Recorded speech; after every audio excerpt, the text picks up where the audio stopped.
Assalamu alaikum урматтуу Москвада мекендештер, амансыздарбы? Сиздер менен кайрадан эле Москва бар.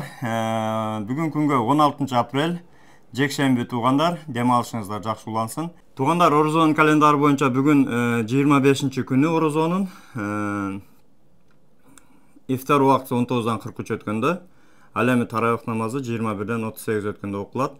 Бул календар өзүңүздөргө белгилүү Китеп Медиа Telegram каналында. Катталыңыздар туугандар. Туугандар, ушул видеодо биз сиздерге айт күнү боюнча өтө спорный моменттер пайда болду. Азыр учурда бүгүн социалдык тармактардан аудио тарады, өзүңүздөр көпчүлүк укту окшойт. Ассаламу алейкум. Туугандар, кандайсыздар? Бүгүн ошол райондо чогулуш болуп, барып келдик, имамдардын чогулушу, хатип чогулуш кылды. Анан бул орозо боюнчачы 29 күн болот, аркы берки делип атпадык белек. Жок, ошол 30 күнгө толуктала турган болду. 22си айт боло турган болду. 21 жума күнү дагы Кудай буйрса оозу өзбек болот. 22си апрелдин 22си күнү ооз ачык болот. Айт, орозо айт болот, орозо майрам, айт майрам болот. Ошону эртерээк кабарлап коелу дедик. Кудай буйрса, ошо 21 дагы ооз бекимей болду.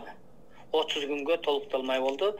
Тияктан чыккан фатва, муфтиядан чыккан фатва ошондой болуптур, иншалла.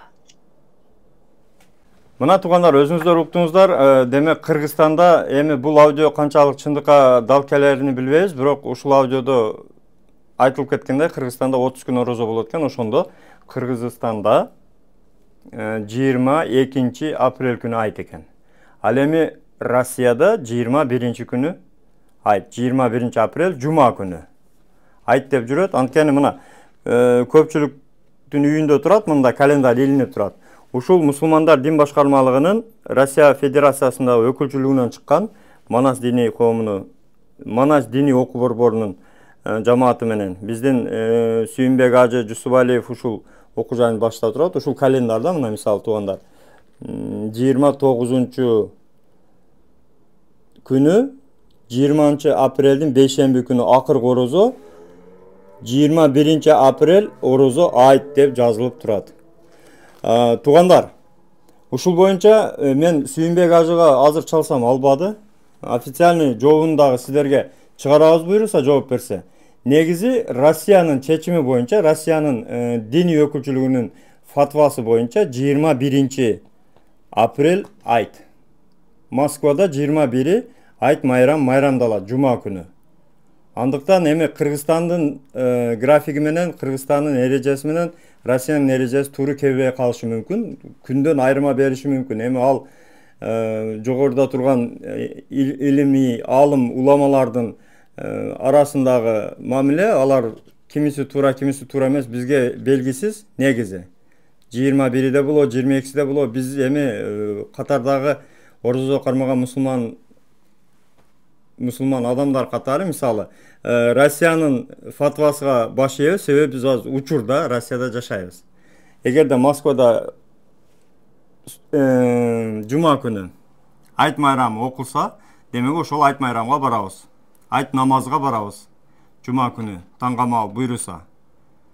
Ошону эске алыңыздар туугандар. Эми Кыргызстанда 22си болушу мүмкүн. Эми Кыргызстандагылар, демек, эгерде ушул айтылган аудио чындыкка дал келсе, Кыргызстандагылар 22си күнү айт намазын окуп, айт майрамын майрамдашат.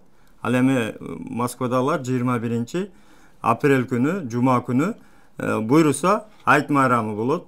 Баарыңыздардын, жалпыңыздардын туткан орозоңуздар кабыл болсун. Буйруса мына 5 эле күн калды, орозонун дагы акыркы күндөрүнү буйруса өткөрүп атабыз. Бөтөн жерде аман болуңуздар туугандар, өзүңүздөргө сак, документке так болуңуздар.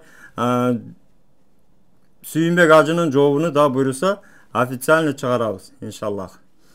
Андыктан аман болуңуздар. Такси маселеси боюнча Абдыразак Тасырга кайрылыңыздар. Урматтуу Москва шаарындагы мекендештер, эгерде чек арага кирди чыктыга муктаж болсоңуз же документтин мөөнөтү бүтүп жатса, анда биздин кызматтан пайдалансаңыздар болот. Ар күнү өтө ыңгайлуу, заман талабына жооп берген жаңы автоунaalар Москвадан Казакстандын чек арасына каттоодо. Салону жумшак, бардык шарттары бар унаалар менен көп жылдык тажрыйбасы бар кыргыз жигиттери сиздерге өз убагында көңүлдүү барып келүүңүзгө толук шарт түзүп берип, паспорттарды кара тизмеден акысыз текшерип кызмат көрсөтүп алып барып келет. Жолдо ар кандай жагдайларда жардам берет. Андыктан 24 саат бою WhatsApp'тан же телефон номер аркылуу кайрылсаңыздар болот. Байланыш номеру +7